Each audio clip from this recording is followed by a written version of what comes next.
Thank you to Global Beehive Talk today with Tor McCarrick from Södertälje Municipality. It is a pleasure to have you here on the Global Beehive Talk. And you are one of the forward-leaning digital strategists here in Sweden, and talking about the public sector and how to create value for the citizens. Could you give us a little bit brief introduction to yourself and a little bit what your aim is and the role is in Södertälje Municipality? Great, Hans and Mario. Thank you for inviting me, and thank you for that wonderful introduction. My name, as Hans said, is Tony McCarrick, and I'm a digital strategist in the municipality of Södertälje in Sweden. We have about 100,000 inhabitants. And I think, Hans, you really hit the nail on the head when you said, how do we increase value for the citizens? Because that's what the job's all about. Nobody really cares if I think artificial intelligence is fun. The question people ask is, does this help our society? Does this help our citizens? And of course, to answer that type of question, you have to know, well, what do the citizens want? And what do they expect? And what do they expect around the corner? In Södertälje, we try to have a holistic approach to AI and digitalization, that we try to take the whole picture. That means that we work with a lot of different areas, from artificial intelligence, Internet of Things, digital posts, you name it really. And above all, we try and build ecosystems. Open data, of course, we work a lot with, of course.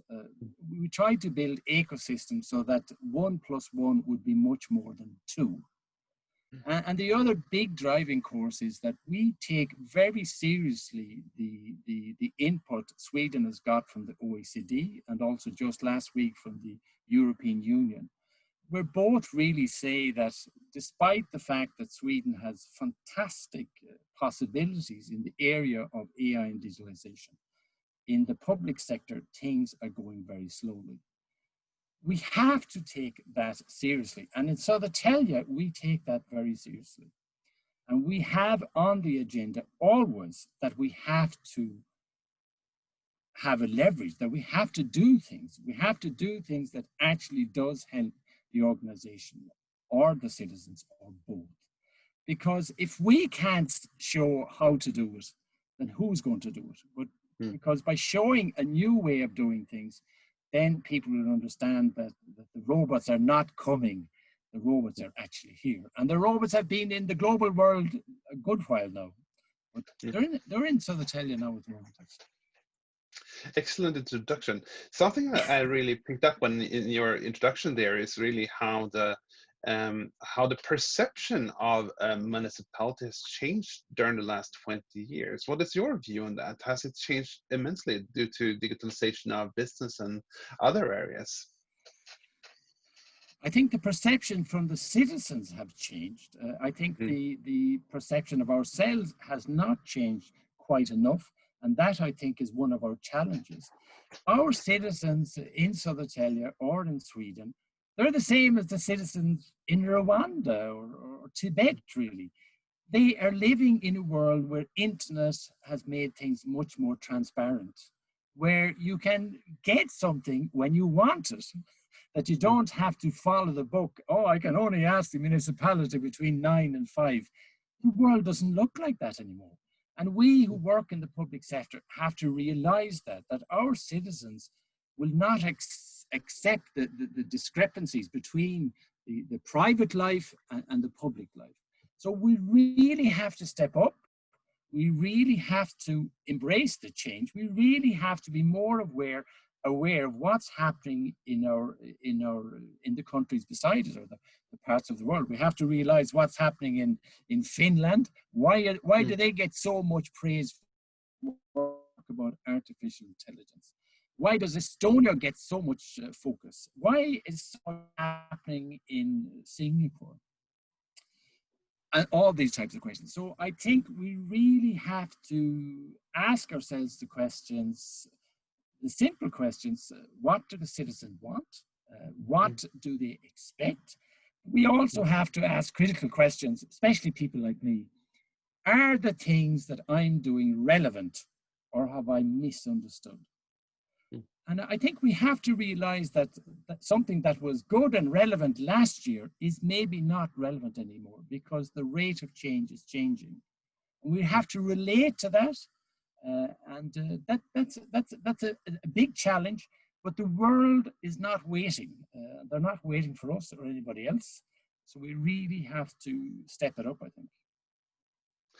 Interesting what you're saying there about the unpredictability, that things are changing very rapidly, especially the citizens' expectations. How do you manage that? How do you create that kind of agility in the sort of governance to always deliver what the citizens want? Well, I can start with saying that it's a work in progress, and you know, I don't do everything right. I do a lot of things that's not right. Södertälje doesn't do everything right, and we're not there. But we have the focus to try to understand. And one of the things we're doing now, we're going to come out with a teaser this week, so keep your eyes open. We're going to have a hackathon in February, and it's going to be, the theme of the hackathon is the connected and interconnected society. And we're going to have this hackathon to try and get input from our citizens and from the people who work in Södertälje and the companies and stuff, but also from Sweden. How do we push forward with the ecosystems that we're building? And what type of data do we have actually to deliver to our citizens or to our companies so that it's relevant? So we don't know all the answers, of course, but we know that we don't know. And we know that the old ways of talking to citizens is not good enough. And the old ways of working with each other is not good enough either. So we can't just talk about change. We have to try and do it in a different way, because by doing, you can also learn. And this is our second hackathon, and we hope that will help us. But that's just one of the many things we're doing to try and improve our awareness. You mentioned before the EU and OECD report about Sweden digitalization and that we are falling behind. Do you think it's linked to this, and that Sweden is becoming more reactive to digitalization in some way? I really do. I think that in Sweden, we talk a lot about change. We talk a lot about working together, but I don't see really enough concepts to show, but what does the new working together look like? What does the new efficiency look like? And so we're too reactive, and I seriously, I think that we don't look around at our world beside us, the countries beside us, or the world to see what's happening in Denmark or Finland or Canada or whatever. So I think we're looking inwards instead of outwards, but I think this is a question actually for Europe, and we have to realize that, of course, some of the innovation that's happening in the world is happening in Europe, and some of it is happening in America, but a lot of it is happening somewhere else in the world, and you have to realize that, and you have to look there. I think maybe we're looking in the wrong direction. So we really, because we're living in a dynamic world where change is going very fast, and we can learn a lot from our environment if we keep our eyes open.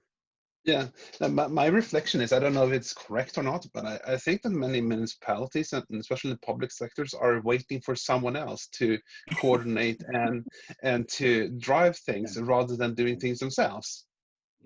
I think that's a part of it. I think a lot of people, they know that we have to work in a new way. They know that. A lot of people know as well that Sweden is losing a lot of the pace. But the organizations, they don't know how to do it. They don't know, you know, sometimes you say new technologies, old ways, no change.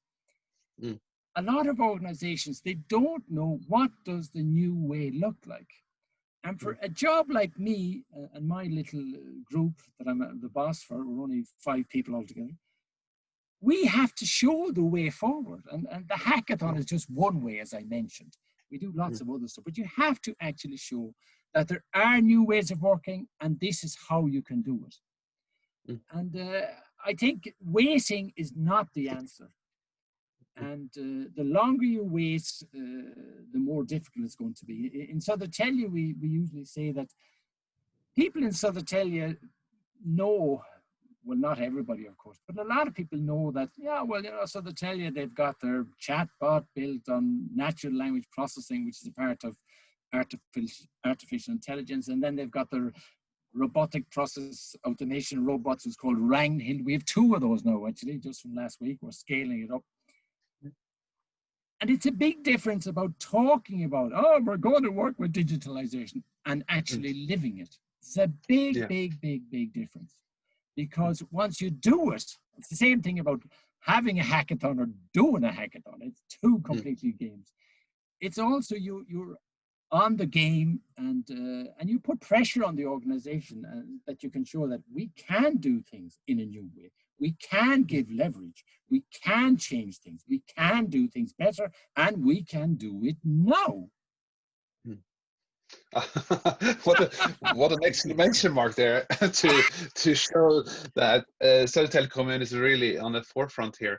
But you talk a little bit about the mindset of people, but also the competences on ecosystem. How do you work with that to build up the momentum for change? I mean, you cannot do everything yourself. No, definitely not. One cannot do everything oneself, and one shouldn't do it itself, because this is not a race for me. It's not a race for my group. It's not a race for Södertälje. It's not a race for Sweden. This is a global question. And one in our strategy for digitalization that our politicians decided on summer 2019, we pointed out 4 particularly important strategic areas. And one of them is just competency. That we know that we have to work with our own competency, of course. We have to work with helping our citizens with their competency, all the different groups and all that. But we also have to work a lot on the change of competence. I can give an example. Just in the middle of the Corona crisis, we built a RPA process, robotic process automation process, which took about half-time, full-time work kind of stuff. And that we built that process within 2 months. And that meant that after 2 months, 2 or 3 people who used to work in one way, they had to work in a new way, because the robot was doing the very simple stuff. And then these people had to work maybe more talking to people, more qualified. And somebody somebody has to help those people in that change. And ahead of us, we're going to see a lot of that there's going to be that people are going to have to work in a different way. The Corona has really shown us that's okay, I don't have to travel 2 hours to work. I can work away from home. It's where I sit that gives the quality. We have to ask the question, I think, what does give quality? And what is competency? And what is the important type of competency we need ahead? We probably need a lot of different types. But a next question on top of that is, of course, what type of leadership do we need? How do we get ideas? How do we change? How do we go from an idea to doing something that actually helps society and scale it up? I think that's really interesting. How would you go about exploring what your citizens want, exploring what your employees want in an organization? How would you go about, what approaches would you suggest to sparking this conversation and getting? And as I say, thank you for a great question. As I say, work in progress. I don't have all the answers. Södertälje don't have all the answers. We're really working a lot on the questions. So we're doing lots of different things. So one of the things we have to be much better on, and that we're working is on, how do we increase our capabilities around digitalization in the organization? And one of the things you have to do to start off is to try and find, well, where is everybody? Because if you don't know where people are, then you can't help them. So there are lots of different concepts. I can tell you, I had a meeting with Hultsfred just last week, and they have taken forward a wonderful concept about that we hope we can learn from them. So we don't have the answers, of course. But I think the important thing is the big questions. And then you have to, of course, react on the questions. So I think we have to do a lot of things. I think we have to do a lot of things towards our citizens. One of the other things that we're doing is we're going to try and organize a sort of a kind of a group where we will get kickback from experts who live actually in Södertälje, who will be a throwback towards us, so we can throw ideas back and forward. So we don't know the answer. We know what we do know, Mario, is that we don't know again, and we also know that we have to try new things. Some of them will work and some of them will not work. But just by trying makes a big difference, because you learn things along the way. And sometimes it works out and sometimes you don't. But we have to be better. And I think Singapore is a wonderful country for that kind of stuff, that they have so many different types of concepts to try. They know that the knowledge and the possibility of people's knowledge, the citizens, if you can harness that, then you can really make the change. Excellent answer. Thank you. I think what you're coming back to over and over again is the change. That also the mindset, but also the way working needs to change, and it's a matter of testing your way forward. How would you, a little bit of the sidetrack here, but how would you view Södertälje municipality in the future? What is your sort of vision for the next 5 to 10 years? What do you want to achieve in this? Well, 5 to 10 years is an awful long time, but I will try. And I just read a book actually, and they said the only thing you can say about the predictions about the future is that the majority are wrong. Definitely. And that's important. But what we think and believe in, and what we're working on really, is that we believe that the society ahead is built on ecosystems. They're the systems talk to each other, that you can tweak data, that you can make data available to the citizens or to the company or to the politicians, so they can make better decisions, that they can understand better the society they're living in. I'll give you two very simple examples that we've actually leveraged already in Södertälje. You can ask now our AI chatbot, is there any free parking places for me who is physically impaired? And we've only fixed one parking place, yes, but we have an Internet of Things sensor there, and that data goes up to our open data, to our Internet of Things portal, and that data then goes to our open data portal, and then our AI chatbot reads off that information simultaneously. And of course, we're going to scale that up, of course. And this type of information is really, really important for this little group. And of course, you can scale up this type of concept to all types of area. And you don't have to go to Singapore to look at somebody good at that. Stavanger in Norway is great at that, much better than us. And thank you, Stavanger, for all the help. In Stavanger, you can ask, oh, well, what's the loft quality, or what's the, et cetera, et cetera, et cetera.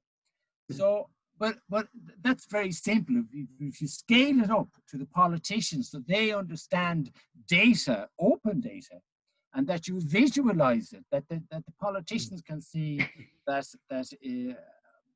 from an environmental perspective, that this school is really doing well environmentally and this school is not, then you're giving data so that society will be data driven. That's where we're going. And that's why we're having this hackathon, which is called the Connected and Interconnected Society. The connected society means, of course, that we have lots of things that we can make data out of it, but the big thing is the interconnection. You have to get it all to flow together, and you have to be able to tweak the data so that it's comprehensible to the person or the organization who's using it. So, and because then we will be able to make much better decisions. Another example that we've done with the Internet of Things, that we have 160 paper baskets in the city, and we've put in Internet of Things sensors in there. That's just about, I think it was in April we did that. And before, we had to drive around to check every day to check all these paper baskets, were they full or not. No, we don't have to. We can look at our computer or telephone and we can see, okay, 26 are full and 26 are empty, etc. So the change comes right on, and you're working in a different way. And above all, once we've worked with this, we're going to get more data that we're going to make better analysis, and then we can make better decisions. So this is the way forward. And to build that type of society, you have to have different platforms. There are Internet of Things, and there are lots of different Internet of Things platforms. You have to work with data and open data. And you have to work with artificial intelligence, which is an enormous area, of course. And above all, you have to make them talk to each other. Because that will give you, that will make the change. And then we can work more holistically and have a better idea of, are the stuff we're doing, does it really help or does it not? Which is an important question. I really like what you said about the impaired people finding parking places, because I think it's what you're mainly saying is about helping, you know, people in their daily work or their daily lives with new technology. And I think that is something that really brings value to people that actually see that their daily life is getting better in some way. Yes. So it's a brilliant conclusion there, I think, an example that you gave. Thank you. We're a little bit running out of time. I understand. What advice would you give to other digital strategists in municipalities? If you give some advice to them on how to be more proactive, so to say, what would you say to them? I would say that your number one focus has to be the rate of change. You have to put your focus there. Why are we not delivering? Because once you start delivering, then you will get a change, and then you will also get people's appreciation, and you will get people with you. They will believe you. When I came to Södertälje, lots of people were very critical. They should be critical, especially of me. I've no problem with that. But today, people understand that Södertälje is working in these areas, and that opens an awful lot of doors. And it's like, if you open one door, you can open other doors, but you have to open the doors, and you have to live it. You can't just talk about it. We're too much talk, and we have to deliver. Excellent conclusion to this talk. I really like the idea about open doors, being having an open mindset for actually trying and testing new things, and being more progressive to actually manage the unpredictability in this. I really want to thank you for joining this talk. I think we could have talked another hour or two about different topics. We'll do that some other day. But I really want to thank you for participating, and I wish you all the best with your endeavors at Södertälje municipality. Okay. Thank you very much, Hans, and thank you very much. I really enjoyed it. Take care now. Thank you so much.